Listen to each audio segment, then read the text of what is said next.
All right, so your stock's got an additional boost, not only from this Army program, but the White House really emphasizing having a bigger uranium stockpile. So far, what have you seen when it comes to the administration of your business? Well, as you said, we've been on a historic tear here. There's been a huge demand for nuclear power.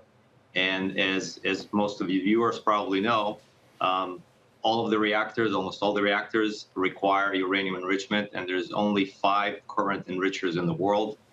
And Centrus is one of them. Centrus is the only enricher that is American technology, American owned.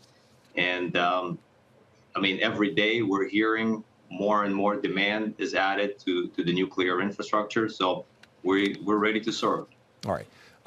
Some data out here from the EIA that the U.S., we get about 20% of our uranium from Russia. I think everybody knows about the tensions between the two countries. Is this a national security issue as well, increasing uranium enrichment here in the U.S. and maybe trying to cut out Russia? Well, we know that Russia is going to be phased out, and in 2028, they're not going to be allowed to trade here in the U.S. I think we heard the secretary, and I agree with him as well. We have to make sure that we manage the transition well, because we still are fairly dependent on Russian supply here in the United States. They've been supplying for many years. And I mean, one of the reasons we're ramping up, one of the reasons we are restarting our enrichment capability is because that demand is going to be fulfilled. We need more domestic enrichment, and that's what we're standing in and ready to serve. All right. We talk very often about AI companies looking for power and also making some deals related to nuclear reactors, whether they be small or just broader nuclear deals.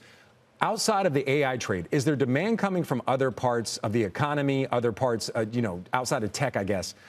Where else are you seeing the applications, or at least the companies inquiring about getting connected to you and the uranium enrichment?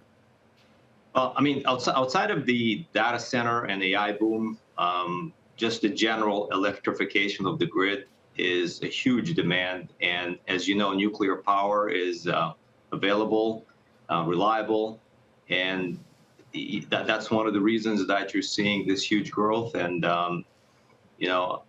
it is not only U.S.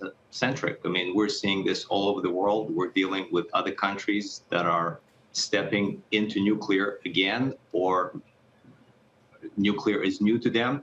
And they're all very much excited and interested in investing heavily in nuclear. All right. When you're looking at your company and where you're kind of looking to grow, what sectors are you looking to grow in? I know you said it's coming from a lot of different places, but is there one sector in particular that you think you can see some gains? Yeah, absolutely. So we actually are lined up to serve 3 different sectors. One is the existing, what we call LEU market, or the low enriched uranium market, which is the existing reactors and the existing demand right now. There is also the HALEU market, the high assay low enriched uranium, which is a slightly higher enrichment, which we currently enrich, that would be required by the advanced reactors, the smaller reactors.